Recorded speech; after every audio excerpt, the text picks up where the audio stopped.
Mercy follow me. Everyone needs forgiveness, the kindness of a Savior, the hope of nations.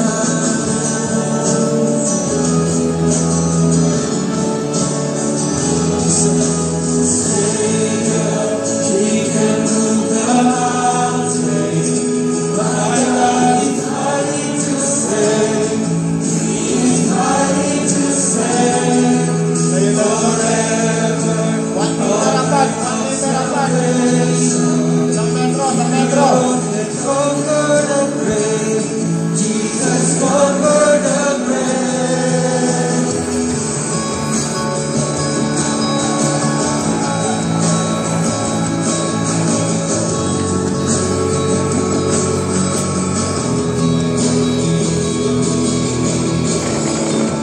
Standing beside me, all that is the day. Feel like I follow everything I believe in. Now I surrender.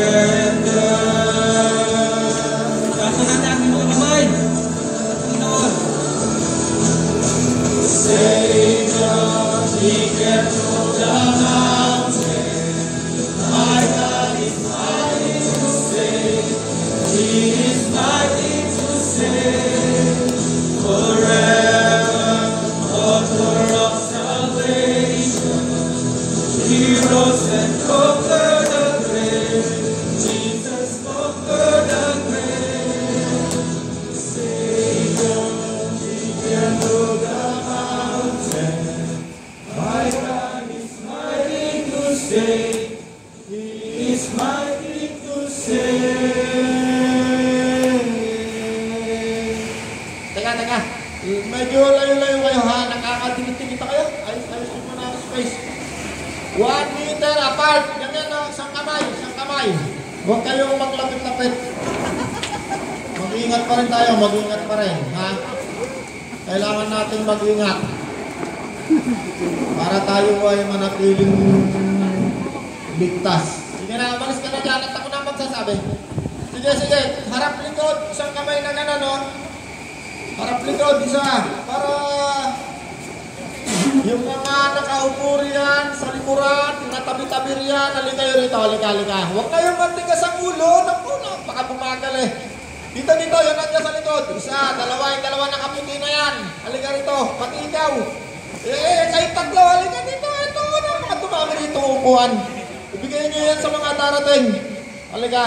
Yung mga darating pa dyan, papupuntahin natin dito. Ito, dito, oh. Ito, dito. Ayan, layo-layo dyan sa likod, ha. Nagtatabi-tabi kayo riyan, eh. Para tayo, hindi tayo mapagalitan ng munisipyo. Sige, layo-layo. Sige na, makakaupo na tayo. Sana ba tayo, ano? Ano bang huli nating topic nung nakaraan ni Dorad? Pahayag. Ayan, sige, punta tayo sa pahayag. Review. May natutunan ba kayo sa ating pinag-aaralan? Parang panahon lang ng Hapon at Kastila, hindi na natin maintindihan na yun. Sino sa inyo rito naghihintay sa pagbabalik ni Kristo? Yan. No? Pagka kayo naghihintay kayo sa pagbabalik ni Kristo, makinig kayo. Bakit itong mangyayari sa pagbabalik ni Kristo? Okay, ito tayo sa Bible natin. Ang huli nating pinag-aralan ay Pahayag 7 and 8. O, tika, review lang tayo sa Pahayag 6:9. Ayan, Pahayag 6:9. Nang alisin ng kordero. Anong verse yan? Ano, Rod? Anong page yan? Para makita ng marami. Page 324 po sa Bagong Tipan. Pinakahuli po. Sige, hanapin niyo. Page 324. No? Habang hinahanap nyo, babalikan lang natin konti. yung mga pinahayag ng Panginoon kay John the Revelator, yung unang 4 na kabayo, kabayong puti, kabayong pula, kabayong itim, kabayong maputla, mga uri ng pamamahala na nagmula doon sa unang pangitain na pinakita ng Diyos kay Daniel, kay Haring Nebukadnezar. At yun ay nagtapos doon sa isang maliit na tipak ng bato na bumagsak sa panahon ng Roman Empire. Ang sumunod na pamamahala ay pamamahala ng Diyos na hindi maibubuwal ng sino mang hari. No? Yan yung pamamahala kung saan ang isang tao ay nagpapasakop. Walang sino mang tao, walang sino mang may karapat-dapat na sumakay sa isang kabayong puti kung hindi si Kristo lamang. At ang unang-unang dumating na namahala sa mundong ito na hindi maibubuwal ninuman na nakasalukuyang naghahari at namamahala sa bawat tao, sa bawat lipi, sa bawat bansa, walang iba kung hindi ang Espiritu ni Kristo na mabuti na nakasakay, dumating sa isang kabayong puting-puti. No? Susunod yan, meron pa uling darating na kabayong nakasakay sa kabayong puting-puti. Sino yon? Ang pisikal na katawan ni Kristo na merong korona, na patong-patong na korona. Si Jesus, no? Yan ay nandiyan niya sa Revelation 14, 15, 16 hanggang 22. Nandun yun, makikita natin yun doon. Okay. Ngayon, nandito na tayo sa pahayag 6:9. Balik tayo ng konti nang alisin ng kordero ang panlimang selyo. Nakita ko sa ilalim ng dambana ang mga kaluluwa ng mga pinatay dahil sa salita ng Diyos at dahil sa pagpapatotoo nila dito. Sino ito? No? Sumigaw sila ng malakas, Panginoon, makapangyarihan sa lahat, banal at tapat, gaano pa katagal bago ninyo hatulan at parusahan ng mga tao sa daigdig na pumatay sa amin. Ito yung mga taong pinatay mula nung si Kristo ay pinatay sa daigdig. Hanggang sumunod yung kanyang 12 disipulo na lahat ay pinatay at lahat halos ng mga tagasunod niya na nagpunta ng Europe kung saan sila ay ginawang katatawanan, ipinakain sila sa leon ng Roman Empire. No, kung makikita nyo sa ibang bansa, mayroong malalaking plaza, yung gladiator. No, nakita niyo yung gladiator. Napanood natin niya sa TV, no? Ang kalimitang ina-execute dyan, pinapakain sa mga leon, mga mananampalataya ni Kristo. Ginawa silang katatawanan doon. At hindi lang doon, marami pang iba. Nung dumating ang komunista, ganun din ang ginawa. At hanggang sa mga oras na to, sa bansang komunista, dumating sa Russia, dumating sa China, hanggang sa mga oras na to, nandoon ang pagpatay sa maraming tunay na mananampalataya. Okay. Sabi rito, sila yung mga pinatay. Okay, nasaan yung mga taong naniniwala kay Kristo na hindi pinatay? Darating tayo doon. Pahayag 6:12, nang alisin ng kordero ang pang-anim na selyo, lumindol na malakas, ang araw ay nagdilim na kasing itim ng damit panluksa at ang buwan ay naging kasing pula ng dugo. Nalaglag mula sa langit ang mga bituin na parang buntot na bunga na bubot na bunga ng igos. Kapag hinampas na malakas na hangin at naglaho ang langit na parang kasulatang inirolyo at nawala sa kanilang dating pinalalagyan ng mga bundok at mga isla. At nagtago sa mga yungib na bato ang mga hari sa lupa. Okay. Karoon na ng matinding kapigatian. Nag-umpisa na yung gyera. Sino maggigyera? 3 namamahala sa daigdig. Ang magkakalaban, demokrasya ng Amerika, ng Britanya, komunista, ng Russia, ng China, at ang paghahari, pamamahalang Islam ng Iran, ng Iraq, ng Middle East. Yung 3 yan ang magkakaroon ng gyera. Malapit na. Sabi nga ni Duterte, wag na wang magkakamaling may magpaputok dyan sa malapit lang sa atin, yung pinag-aawayan ngayon. South China Sea. Pag may nagpaputok ng missile dyan, sigurado sisiklab ang gyera. Unang patatamaan, lahat ng bansa na mayroong base ng mga militar. Kaya ayaw ng presidente natin na mayroong base ng militar sa Pilipinas. Kasi isang bomba lang pasabugin dyan, boom. Pag pumutok yan dyan sa Sangley Point, wala na tayo, walang bahay na tatayo. lahat naka-flat na. Pati nga mga bundok sinasabing pwedeng mag-flat kung puputong ang mga atomic bomb na kanilang armas ngayon. Okay. Sana na ba ko? 15. Nagtago sa yungib ng bato ang mga hari sa lupa, ang mga gobernador, mga pinuno ng hukbo, mayayaman, makapangyarihan, lahat ng tao, alipin ng malaya. At sinabi nila sa mga bundok at sa mga bato, tabunan ninyo kami sa mukha na nakaupo sa trono at sa puot ng kordero sapagkat dumating na ang kakilakilabot na araw ng pagbubuhos ng kanilang puot. Sino ang makakatagal sa harap nito? Tignan nyo, ang Diyos man ay nagagalit din, ano? Merong puot. Ito yung araw ng pagbubuhos ng puot ng Diyos. Pero pag dumating na ang pagbubuhos ng puot ng Diyos, sumalubong na yung mga katipan na tapat. Kung si engineer tapat, bago ibuhos ang asandamukal na puot ng Diyos, wala na tayo rito. At pag tayo umalis na rito, mawawala na rin yung mga ngaral na katulad ko. Tapos na. Darating na rin yung pagtatatak sa mga kamay at noo ng mga tao. Ayan, darating tayo dyan. Pahayag 7:1. Sa pagkatapos nito ay nakita ko ang 4 na anghel na nakatayo sa 4 na sulok ng daigdig. Pinipigil nila ang 4 na hangin upang hindi umihip sa lupa, sa dagat o sa alinmang punong kahoy. At nakita kong umakyat sa gawing silangan ang anghel na taglay ang pantatak ng Diyos na buhay. At sumigaw siya sa 4 na anghel binigyan ng kapangyarihan minsala sa lupa at sa dagat. Huwag muna ninyong pinsalahin ng lupa, ang dagat, ang mga punong kahoy hanggat hindi pa nalalagyan ng tatak sa noo at sa tatak sa noo ang mga lingkod ng ating Diyos. At narinig ko ang bilang ng mga tinatakan, 144,000 na buhat sa lahi, lipi ni Israel sa bawat 12 tribes. Okay. Kita ninyo, ano? Meron na nagtatatak ngayon. Nandun sa Israel lang ito, ha? Kasi tribu ito, tribes. 12 tribes of Israel itong tinatatakan. Mamaya makikita natin, meron din tinatatakan sa labas ng Israel. Mga hindi Israelita. Okay, nag-umpisa na. Nagkaroon na ng gera. Ang lalabas na panalo dyan sa gerang yan, yun ang mamamahala dito sa daigdig. Mawawala na relihiyon. Isang relihiyon na lang sa buong daigdig. Pera, mawawala na rin. Isang currency na lang sa buong daigdig. Wala na yung peso, wala na yung dollar, wala na. Isang na lang.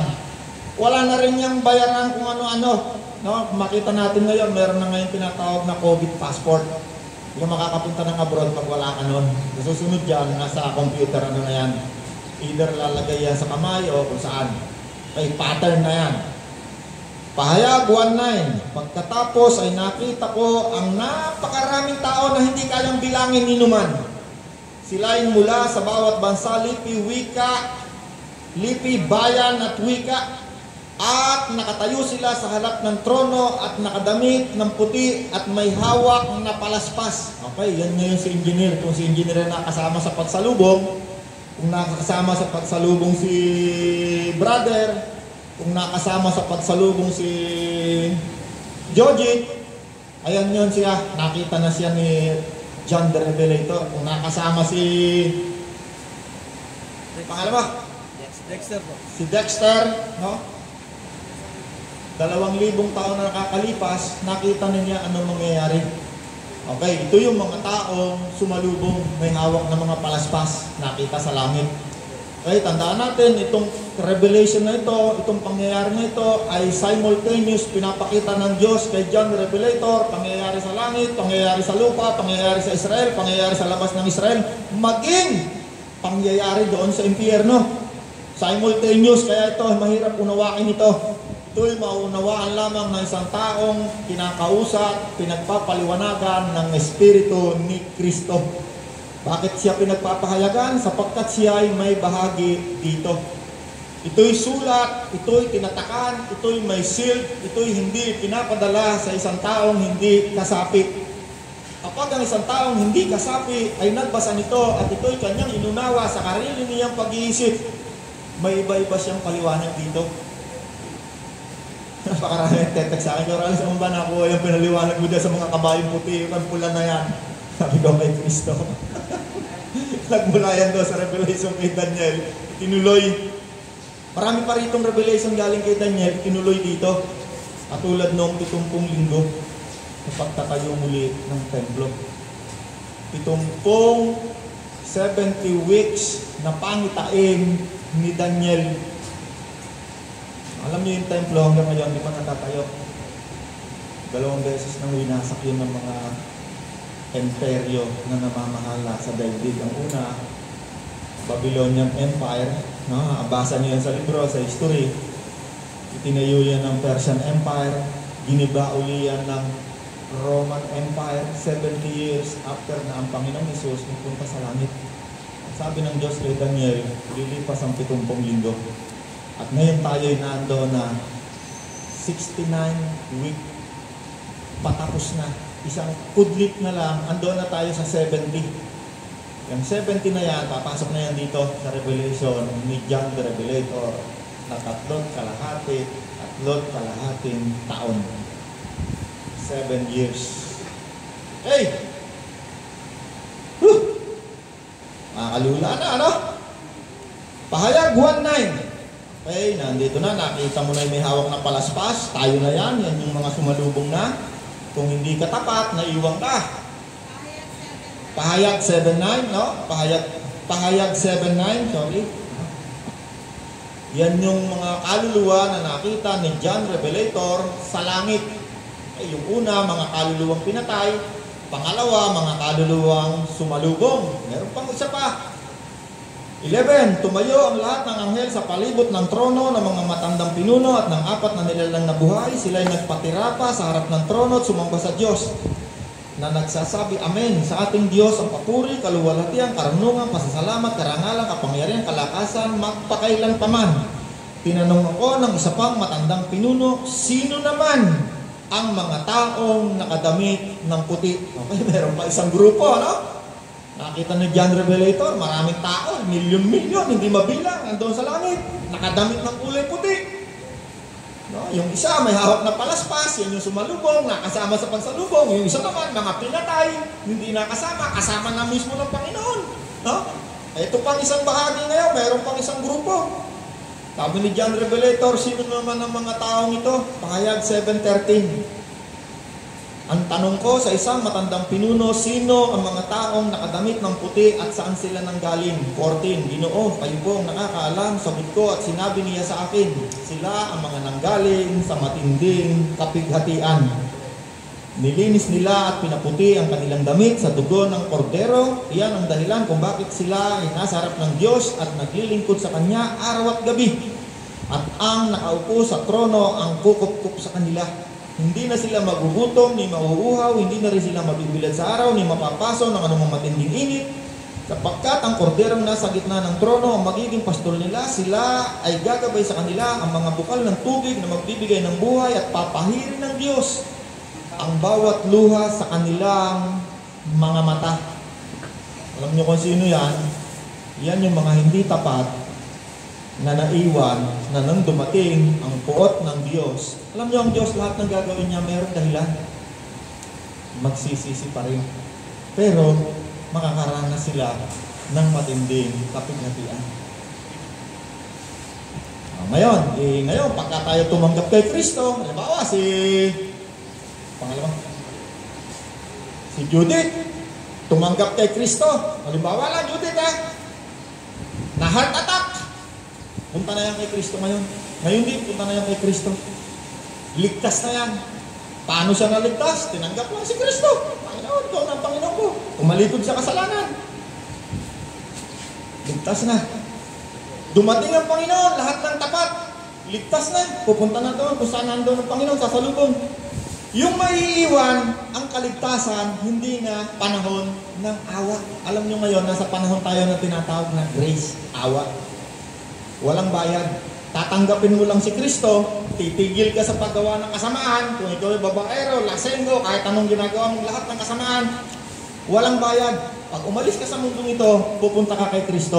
O kahit buhay ka pa, dumating si Kristo, sasalubong ka kay Kristo. Pag dumating na yung pagsalubong, ang kaligtasan, hindi na grace. Kailangan mo ng patunayan. Ito yung mga tinatawag na tumanas ng matinding kapighatian. Kailangan mong patunayan sa pamamagitan ng pagbibigay ng iyong buhay. Kailangan mong patayin. Bakit kailangan patayin? Pag tumapos na yung giyera sa malubong ng mga tapat, nagkaroon na ng giyera dito, lahat ng tao tatatakan ng pangalan ng Antikristo. Yung nandito sa Israel, nagtatatak yung tunay na anak ng Diyos, 144,000. Sa labas ng Israel, simultaneous yung nangyayari. Sunod magkakasabay, nagtatatak ang Antikristo. At lahat ng taong nandito sa labas ng Israel, pag ayaw mo magpatatak kay Kristo dahil alam mo na yun ay pangalan ng demonyo, ikaw ay papatayin. Walang makakabili, walang makakapagtrabaho, walang makakapagbenta ng walang tatak ng Antikristo. Malalaman nyo yan pag yun ay nangyari na. Malapit na. I believe sa panahon natin. Tuloy na rin. Tanga ako. Pahayag 2:8.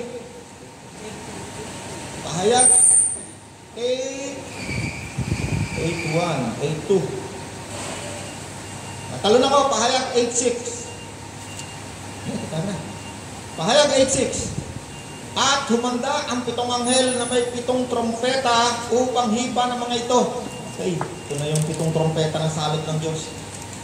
At hinipan ng unang anghel ang kanyang trompeta at umulan ng batong yelo.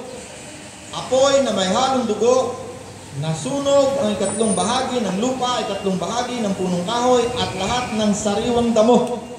Ito yung tinatawag na matinding kapighatian na daranasin ng mga taong may iwan dito sa daigdig. Alam niyo yung tinatawag na climate change. No? Sa Amerika ngayon, maging sa Middle East, mga lugar na hindi umuulan, bumabaha ngayon. Lalo na pagka nagkaroon ng giyera, tumatak yung mga atomic bomb, ang araw hindi natin makikita mga ilang buwan. Bakit? Puro usok makikita mo sa daigdig. Puro dilim. Hindi natin makikita lahat ng tanglaw sa langit.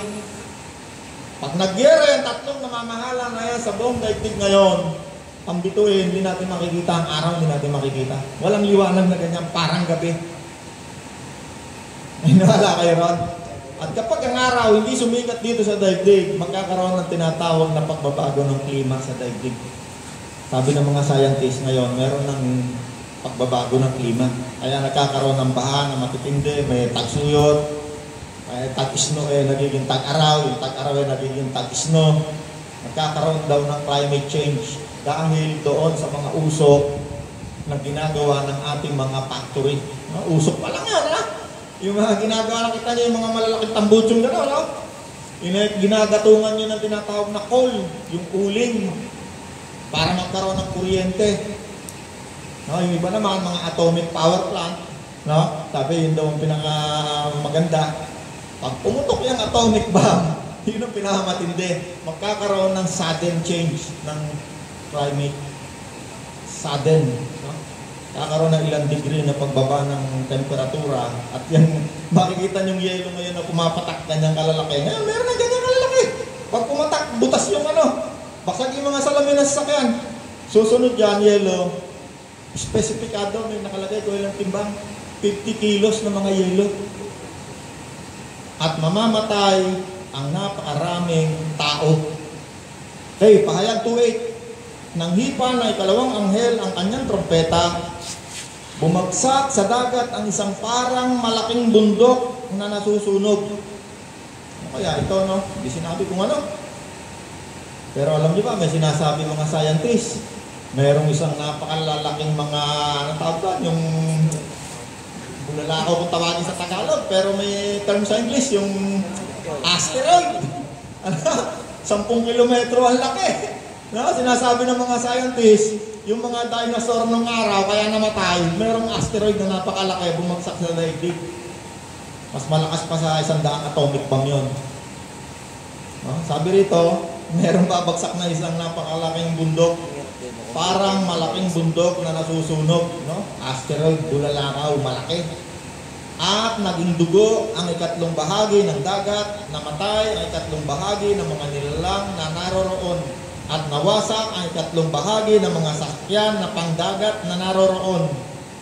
Hinipa na ikatlong anghel ang kanyang trompeta at nahulog mula sa langit ang isang malaking bituing nagliliyab. Naku po, hindi na bundok, bituin na parang sulok at bumagsak sa ikatlong bahagi ng mga ilog at mga bukal, mga bituin na tinatawag na kapaitan at pumait ang ikatlong bahagi ng tubig. Maraming tao ang namatay pagkainom nito. Hinipa na ikaapat na anghel ang kanyang trompeta at napinsala ang ikatlong bahagi ng araw, ang ikatlong bahagi ng buwan, at ang ikatlong bahagi ng mga bituin, kaya't nawala ang ikatlong bahagi ng kanilang liwanag at nagdilim.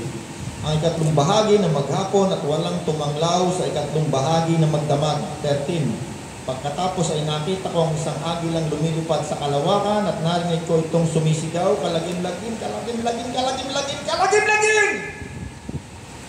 Ang sasapitin ng lahat ng nasa lupa, pagtunog ng tatlong trompeta, nahihipang ng tatlo pang anghel. Pahayag 9:1. Hinipa na ikalimang anghel ang kanyang trompeta at nakita kong nahulog sa lupa ang isang bituin. Ibinigay rito ang susi ng bukanan ng napakalalim na hukay at binuksan ang bituin ng napakalalim na hukay at may lumabas na makapal na usok tulad ng usok na makapal na hurno.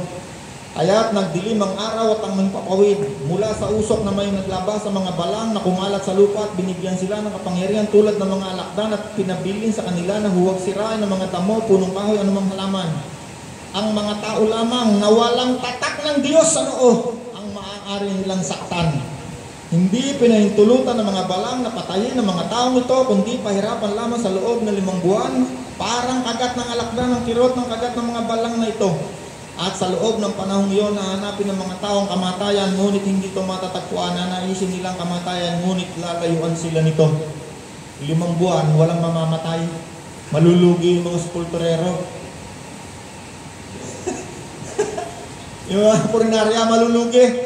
No? Kaya bago dumating to, sabihin natin sa purinarya, sara mo na purinarya, mamamatay ngayon, 5 buwan. Saka ka na magbukas ulit. No? Nakakatuwa ito, no? Pero ito yung mangyayari. Pag sinulat na, hindi na yan makikigil mangyayari. At yan ay masasaksihan natin kung tayo maiiwan dito ng mga sumalubong sa loob ng 7 taon, 3 kalahating taon, 7 taon na sinasabi ni Daniel, ito'y masasaksihan natin lahat. Bakit kailangan ito'y masaksihan at bakit kailangan ang mga bagay na ito'y mangyari? Sapagkat ang Diyos ay Diyos ng hustisya. Ang Diyos ay Diyos ng hustisya. Kapag yung mga bagay na yan ay nakita mo, tinanggap mo ngayon si Kristo, ikaw ay hindi tapat, bibigyan ka pa ng Panginoon ng second chance para makapunta sa langit kung nasaan si Kristo. Pag nakita mo na itong mga pinag-uusapan natin na to, tandaan mo, ako nga pala nagtrabaho kay RCPJC. Ito nga pala yung sinasabi ng Panginoon sa akin. Hindi ako nagsasalita nito, ang Panginoon. Ito'y para sa iyo.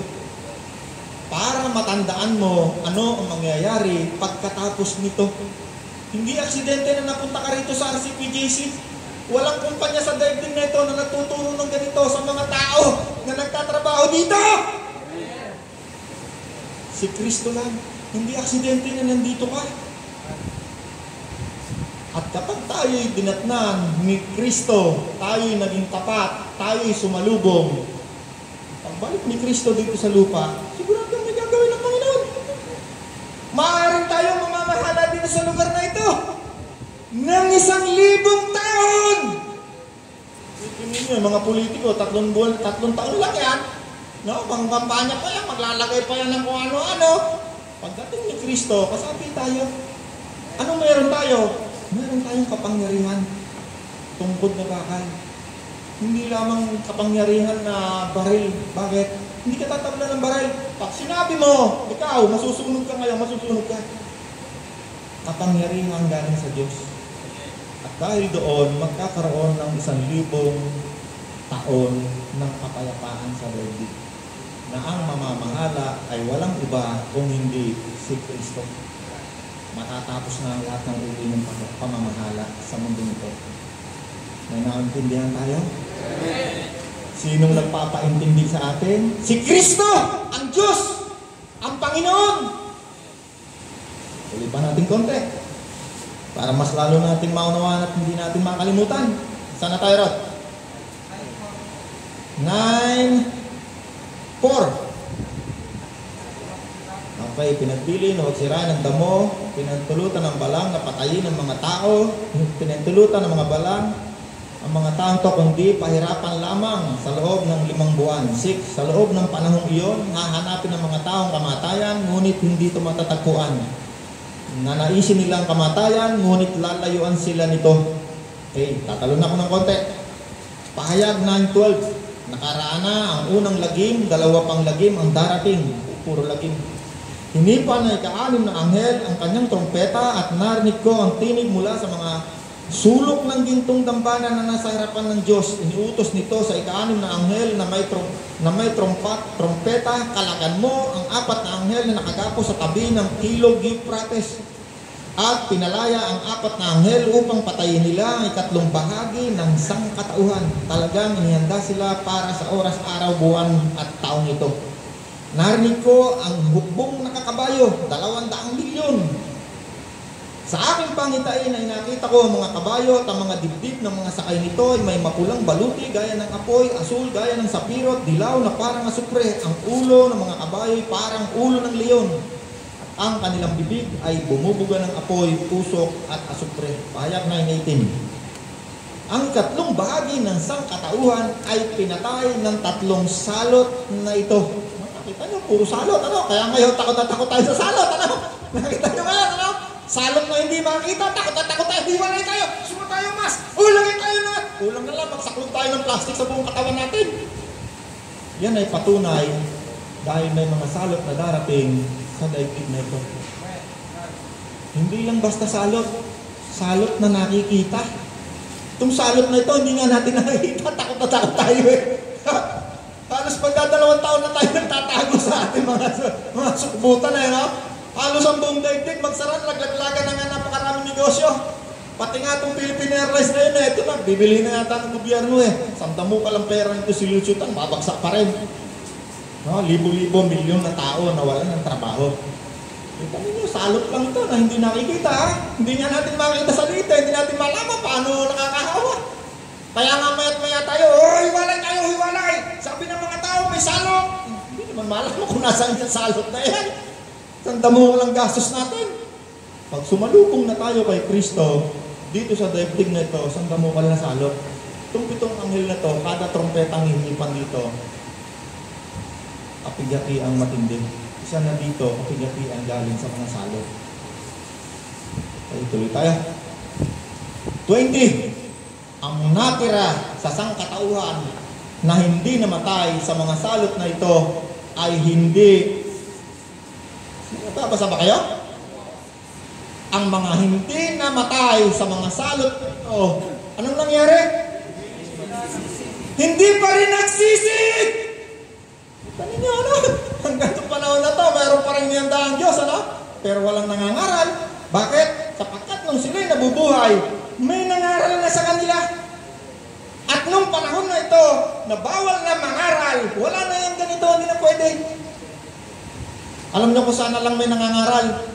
Doon, sa Israel. Kung saan yung mga Hudyo ngayon, ang sabi kay Jesus, naku, kayo makinig kay Jesus. Si Jesus, huwag niyo pakinggan, wala yan, bogus yan. Pag natapos na tayo, sumalubong na tayo kay Jesus, ang mga ngaral, sila naman. Sino ipapangaral? Si Jesus. Pero itong mga hentil na naririto, tayo, wala nang mga ngaral, bawal na. Wala nang makakapagbili, wala nang makakapagbenta. Pag nangaral ka, tinipon mo ang tao, sasabihin sa'yo ng gobyerno, terorista, patayin! Ulihin tayo lahat. O, sino ba ang ginapag-usapan nyo dyan? Kristiyano ka ba? Pag sinabi mo na nanindigan ka, opo, patayin ito. Ikaw, Kristiyano ka? Sasabihin ako, marami akong anak, bata pa ako. Hindi po. O, tatuwa mo si Kristo. At tinatatuwa ko po. O, buhay ka. Sige, go. O, ikaw, Kristiyano ka? Sasabihin nito, okay na po, mas masarap yata sumalubong kay Kristo. Opo! Patay! Pag namatay ka, andun ka kay Kristo, sasalubong ka.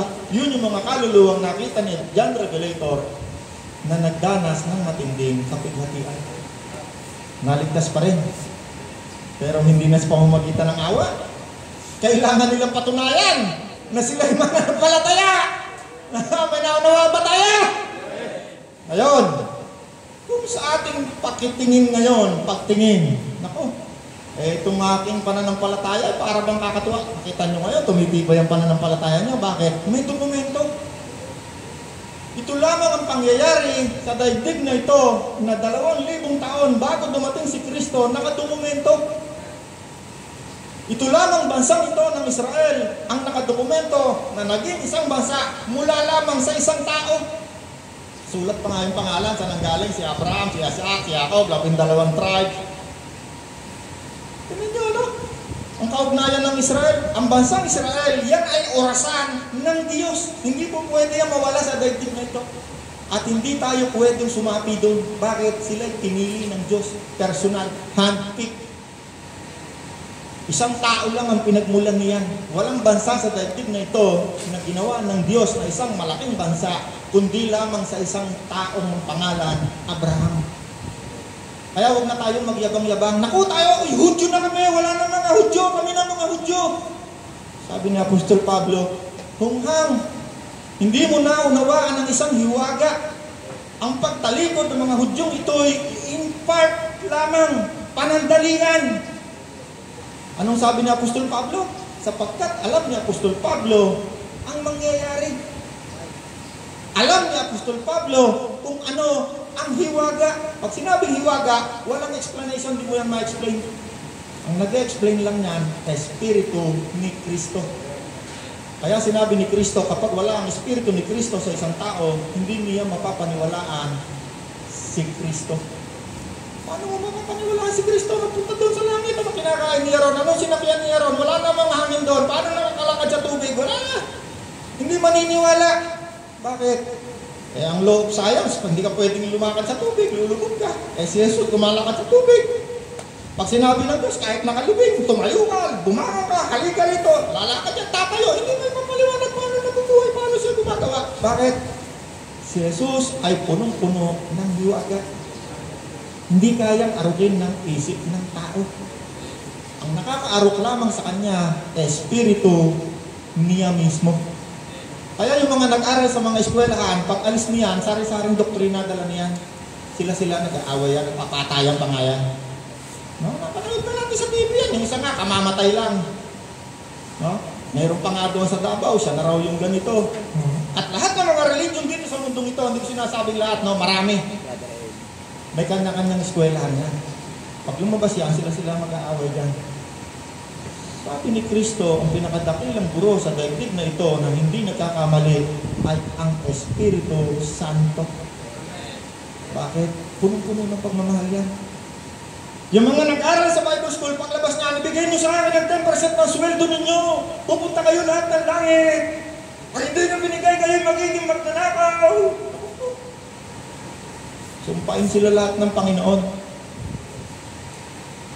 Pero alam mo ba yung pinagsasabi mo? Totoo yan. Ang Diyos na nagagalit sa mga suwail. Pag pinahirapan mo ang mga tupa, nagagalit ang Diyos. Sabi ng Diyos sa mga pastol, ng mga hindi tapat, sabi niya, pag dating ko yan, pagbalik ko. Kayo ang unang-una kong papapanagutin sa mga tupang ito na inyong pinahirapan. Paano ba ang pagpapahirap? O halimbawa ikaw, yung sweldo mo, kung nakita na 100 piso kada sweldo, baka umiyak ka, sabi mo, pero parusa naman yan. Ay, kung kuhanin mo pa kaya yung 10% ng sweldo mo, pagkatapos ng 10%, ako magbaw ka pa, papagawa ko ng, naku po, saan damuhan na parusa, pahirap ang ginagawa sa mga tupa. Bakit? Sabi ng mga katiwalang ito, hindi pa siya darating. Ito yung mga tao na sinasabi ni Kristo ng mga taong katiwala na hindi tapat. Ang sabi niya sa kanyang isip, matatagalan pa bago dumating ang aking Panginoon. Gigibahin ko ang aking mga malalaking lagyanan na to. At papagawa ko ng mas malalaki pa upang lagyan ng mga bagay sa mundo ito. Ito niyo, ano, hayag na hayag sa ating paningin ng ang mga taong nagpupunwari, ano? Sabi ng mga apostol, pag-ingat kayo sa mga taong lobo. Lalabangin niya ng bulsa ninyo. Alam nyo, pag ikaw may espiritu ka ni Kristo, Hindi makakapagtago yan sa iyo. Hayag yan sa iyong paningin. Nasabihin lang nila, ako, galit lang yung taong yan, kaya nagsasalita ng ganyan. Meron akong tinatawag na panglimang mata. At kapag ikaw, meron kang Espiritu ni Kristo, meron kang 7 mata. Sabi ng Panginoon, meron 7 ilaw ang ginto sa 7 iglesia. No? Kapag ikaw ang Espiritu ni Kristo nasa sayo, hindi makakapagtago sa iyo mga lobo. Ikaw ang unang makakakita. Bakit? Sapagkat ikaw ay binigyan ng Panginoon ng bunganga, ng kalembang, ng trompeta upang magbigay ng babala. Kanino? Sa mga tupa na po pwedeng lapangin ng mga asong gubat na ito. Alam niyo yung mga pastol ng araw? Meron niya minsan daladalang silbato o trompeta. Pag nakakita yan ng isang lobo, hihipan niya, tupa, alam nila yan, takbuhan na agad yan. At kung minsan, meron mo yan daladalang mga alagang para doon sa mga manlila ng tupa. Kalimitan, ang daladala niya yung mga, minsan aso, yung kumakahol. Pag may nakita yung wolf, o kaya naman oso, patatakbuhin niya agad yung aso, kakahulan agad ng kakahulan yung oso. Bakit? Kasi warning yun. Para yung mga tupa, lumayo, hindi masila. Maraming tao, hindi yan naintindihan. Hindi ako naintindihan ng mga tao. Pero lapat napakaingay mo, yung mga sinasabi mo, bakit ina-expose mo yan? Pagkat ako'y ginilagay ng Diyos bilang isang tagapagsigaw sa mga tupa. Umalis kayo riyan. Lalapangin niyan ang inyong mga taba at gatas. Nananawaan tayo, mahirap gawain yan. Ang may hawak ng trompeta ay ang malimit na pinapana. Napakarami ng pana tumama sa likod ko, pero hindi tumalaw. Bakit? Meron akong shield. Shield of faith. Napakarami ng bato ang hinagi sa akin, pero hindi rin ako tinablan. Meron akong helmet ng salvation. Napakarami ng tao nagkalat ng kung ano-anong chismis sa akin, pero hindi ako nasira. Meron akong shield of righteousness. Belt of righteousness. Napakarami ng taong naglagay sa akin ng tinig at patibong, pero hindi ako nahulog. Meron akong sandalyas ng pagiging handa sa aral ng mabuting balita ni Kristo. Ano mo, pagkatawa binigyan ka ng Panginoon ng pananggalang, walang makakalaban sa iyo. Bakit? Sinabi ng Diyos, kung ako'y nasa iyo, sino makakalaban sa iyo? Sabi ng Diyos, ihahanda ko ang lamesa mo sa harap ng lahat ng kaaway mo. Anong ibig sabihin nun? Pagpapalaan kita sa harap ng kanilang mga mata. I will prepare a table before your enemy, before their eyes. May nakita ninyong biyaya sa akin ng Diyos, kaya wala makatingin sa akin eh. Kahit yung mga, kaya nga si Cain, pinatay niya si Abel, pinatay niya si Cain eh. Si Cain, pinatay niya si Abel. Bakit? Eh kasi itong taong ito, naghahandog sa Diyos ng masaya. Ito namang isa, nakasimangot ang mukha, bakit kanya na pagmumukha mo, sabi ng Diyos. Sapagkat siya'y napipilitan lamang. Kaya tayo, maglingkod tayo. Maglingkod tayo sa Panginoon ng may masayang puso. May pagmamahal sa ating kapwa. Hindi yung kukuha ka ng bato, papapasan mo sa isang tupa, dalahin mo yan doon. Ito pa, isang malaking bato, dalahin mo naman yan sa akin. Igawa mo naman ako ng ganito, igawa mo ako ng ganon. Pahayag 11 verse 1. At pagkatapos binigyan ako ng isang panukat na parang tungkod. At sinabihan, tumayo ka at sukatin mo. Sukatin mo ang templo ng Diyos at ang dambana at bilangin mo ang sumasamba roon. Ngunit huwag mo nang sukatin ang mga bulwagan sa labas ng templo sapagkat ibinigay na iyon sa mga taong hindi kumikilala sa Diyos. Yuyurangan nila ang banal na lungsod sa loob ng 42 buwan. Kinuwenta mo yung 42 buwan na yan, almost 3.5 years yan. Andiyan na yan, papasok na yung revelation ng Diyos kay Daniel na nahuli 1 linggo. Ito, 7 years ago. Susugo ko ang 2 kong saksi na nakadamit ng sako sa loob ng 1,200 days. At ipapahayag nila ang mensahe na mula sa Diyos, 1,260 days, almost 3.5 years ulit yan. 7 years. Yan yung 7 years na yan dito sa lupa, dito sa loob ng Israel yan. Doon naman sa langit, 7 years din. Sabi ng Diyos kay Daniel, sa Daniel chapter 12, Daniel, huwag kang matakot, ikaw ay mamamatay, ngunit ikaw ay muling bubuhayin. At ikaw ay akit sa langit, at ikaw ay magliliwanag na parang isang bituin, awarding. Andito yung kapigatiang matindi, nasa langit naman, no? Si brother, kung si brother ay isang umakay ng maraming tupa, no? Sabi ng Diyos kay Daniel, at ang mga umakay sa mga masasama, patungo sa kabutihan, ay magliliwanag na para din bituin. Kung si brother, yan ay umakay ng mga kaluluwang magnanakaw, ng mga kaluluwang durgista, no? Yung isang pastor nito, kilala ko batang kalye. Ang trabaho niya, magnakaw. May nagbigay sa kanya ng Bible, nung siya magnanakaw, sabi ng Diyos sa kanya, pagbukas niya ng Bible, huwag kang magnanakaw, ang magnanakaw, hindi makakarating sa langit. Ang huli niyang ninakaw, yung isang bilawang, kasi batang kali siya, naglayas. Kung ikaw ay umakay sa mga masama, patungo sa kabutihan, 7 years, isa ka sa bibigyan ng awarding, ng award. Ikaw ay magliliwanag na parang bituin. Kakaroon ka ng tinatawag ng halo. Halo? No? Yung maliwanag dito, ha? Kita niyo si Moses, nung siya kumausap sa Diyos, pagbaba niya, paliwanag yung mukha niya, ano? Doon sa langit, pag ikaw nandun ka, nakarating ka, 7 years, nakakaroon ng gulo dito sa lupa, matinding kapigatian, doon sa langit, mayroong awarding ceremony. Ang tawag doon, kasalan. Ang ikakasal, si Kristo at ikaw. Mas maganda kung umabot ka sa kasalan kaysa doon sa ikaw ay umabot doon sa kapigatiang matindi. Pero naligtas pa rin. Ang Diyos ay Diyos ng hustisya. Kahit ikaw ay huli, naligtas pa rin. Pero kanya nga lang, may pagkakaiba. Tayo, pagka dumating si Kristo, punta tayo ron. Papalitan tayo ng katawan na hindi na mamamatay sa isang kisap ng mata. Pero yung maiiwan, ito na, aabutin mo yung walang katinding, pati lahat ng mga salot kakagating ka ng mga salot na akala mo hindi ka mamamatay. Gusto ko na mamatay. Tumalong ka sa building. Pagtalong mo sa building, hindi ka pa rin mamamatay. Gusto ko na mamatay. At sabihin sa'yo ng purnaryano kaya to, palakulin ko kaya to, pinalakol pa rin, hindi pa rin mamatay. Sabi, hindi mo mamatay, 5 buwan, walang kamatayan. Sarado mo na kamatayan. Kita niyo, sinabi ng Diyos, ang kamatayan ng isang tao, hawak ng Diyos.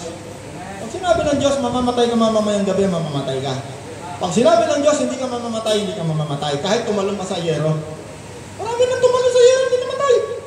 Marami namang natutulog, kinagat lang ng langgam, namatay. Sapagkat hawak ng Diyos ang ating buhay. Sapagkat ang Diyos ang lumikha sa atin. Kaya alam ng Diyos kung anong gagawin sa atin. At kung tayo mo na ano man ang gawin sa atin ng Diyos, ang unang layunin ng Diyos sa atin, bigyan tayo ng buhay na masaya. Hindi tayo pinograma ng Diyos para maghirap. Subalit ang Diyos ay Diyos ng justisya. Kapag ikaw ay gumawa ng isang bagay na sinabi niya huwag mong gawin, makakaranas ka ng consequence. Maraming tao sinabi, makikipagtalik ako. Paglabas ko ng hotel, magliligo lang ako, wala nang nangyari. Akala mo lang yon. Habang buhay ka, ang consequence ng ginawa mong kasamang yon, dala-dala mo yon. Baka pagkalabas mo, pati asawa mo, pagbibintangan mong nangangalon niya sa'yo. Walang ka ng kakayahan sa kaluluwa mo ng mga bagay na dating nasa sa'yo. Kakaroon ka ng napakalaking kaguluhan sa buhay mo. Ay, magdadrug addict ako, testingin ko to, masarap to. Ako po. Maawa ka sa sarili mo. Pahayag! Saan ako? 2 minutes pa. Pahayag 11:4. 11:3. Isusugo ko ang 2 kong saksi na nakadamit ng sako sa loob ng 1,200 days, 3.5 years. At ipapahayag nila ang mensahe na mula sa Diyos. Ano mo, mayroong 2 mapapahayag na mensahe. Bukod doon sa 144,000 ng mga Jew. Ito, Hudyo ito. Sino ito? Merong 2 tao sa Bible, hindi namatay. Anong pangalan? Ang isa, Elijah. Hindi yan namatay, kinuha niya ng Diyos. Nakasakay sa karwaheng apoy. Babalik yan para mangaral. Meron pang isa. Ang pangalan, si Enoch. Sabi sa Bible, at nakita ng Diyos si Enoch lumalakad na matuwid. Yung 2 taong yan, hindi namatay. Dahil meron niyang gagawin. Bakit? Sinabi ng Diyos, ang lahat ng tao ay tinakda na mamatay. So meron 2 tao hindi namatay. Kaya yung 2 taong yan, lalabas yan dito sa natitirang 7 taon. Pagsalubong natin kay Kristo, mangangaral yan.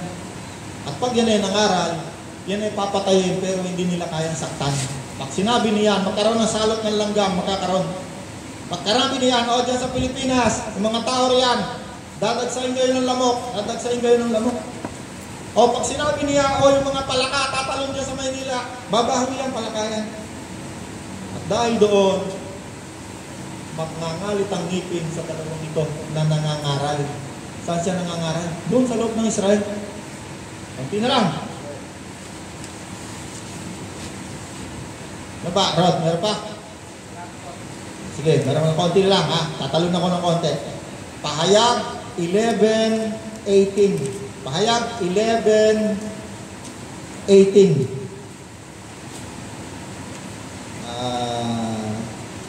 15:15. Pagkatapos ay hinipan ng ikapitong anghel ang kanyang trompeta at sa langit ay may malakas na tinig na nagsasabi, ang paghahari sa sanlibutan ay paghahari na ngayon ng kanyang Panginoon at ng kanyang Kristo, maghahari siya magpakailanman. 16. At ang 24 na matatandang pinuno na nakaupo sa kanilang trono sa harapan ng Diyos ay nagpatira pa at sumamba sa kanya at sinabi nila, Panginoong Diyos na makapangyarihan sa lahat, na siyang kasalukuyan at nakaraan, nagpapasalamat kami at ginamit mo ang iyong walang hanggang kapangyarihan. Galit na galit ang mga bansang hindi kumikilala sa iyo dahil dumating na ang panahon ng iyong puot, ang paghatol sa mga patay. At pagbibigay ng gantimpala sa mga propetang lingkod mo. At sa iyong mga hinirang at sa lahat ng may takot sa iyo, dakila man o hamak. Panahon na para wasakin mo ang mga nagwawasak sa daigdig. Nabuksan ang templo sa langit at nakita ko ang kabanantipan sa loob nito at pagkatapos kumidlat. Okay, nakita nyo ron, no? Simultaneous ang pangyayari. Nagwawasak sa lupa. Merong awarding ceremony sa langit. Yun namang nandun sa impyerno, yung mga sumulot sa tagiliran ng Panginoon, nanunood. Pero hindi sila nakakakitaan. Bakit? Ang dilim doon sa impyerno, isang uri ng dilim na wala kang makikita. At yung ngipin na nagngangalit ay naririnig. Hindi nakakapag-usap. Bakit wala silang nakikita rin? Ang nakikita lang nila, yung nasa malayo kung saan yung mga bagay na hindi nila pinaniniwalaan, nakikita nila ngayon. Kaya kapag ikaw ay namatay, pagdating mo ng impyerno, lahat ng pinag-usapan natin ngayon, masasaksiyan mo. Nananawa tayo. Sige, tumayo tayo lahat. Ay, ano po. O dakilang Diyos na banal at makapangyarihan sa lahat, ikaw po lamang ang siyang naghahayag ng mga hiwaga, ng mga mangyayari, ng mga nangyari at mga mangyayari pa. Ikaw po lamang ang nakakaalam ng mga bagay na ito. At ito'y pinapahayag mo po sa bawat isa sa amin upang kami maging handa. Upang kami maging handa at maging tapat sa iyo sapagkat ikaw ay darating na sa lalong madaling panahon. Tulungan mo po kami, Panginoon, na maging tapat, maging handa, maging malakas. Turuan mo po kaming magmahal sa aming kapwa, magpatawad. Turuan mo kami, Panginoon, na lumayo sa lahat ng uri ng kasamaan at gumawa ng mabuti. Salamat po, Ama, sa umagang ito, sa tanging pangalan ng Panginoong Hesus. Amen. Palakpakan natin ng Diyos.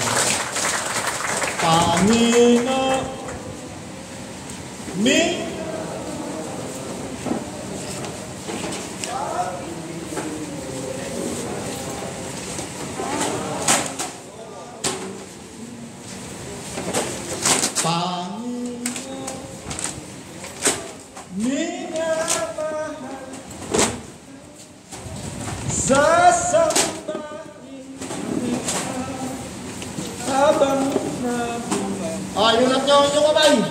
Layo, layo, layo, layo, layo, layo. Diyos na makapangyarihan sa lahat. Pagpalain mo po ang lahat ng mga kamay na naririto. Gumawa ka po ng mga himala sa aming buhay. Pagpalain mo po ang bawat isa, bawat pamilya. Bigyan mo po kami ng proteksyon, ng kalusugan, ng kalakasan, ng linaw, ng paningin at pag-iisip. Salamat Salamat po, Ama, sa dakilang katotohanan ito na aming narinig na mangyayari sa daigdig na ito. Salamat po, Ama, sa pangalan ng Panginoong Hesus. Amen. Palakpakan natin Diyos.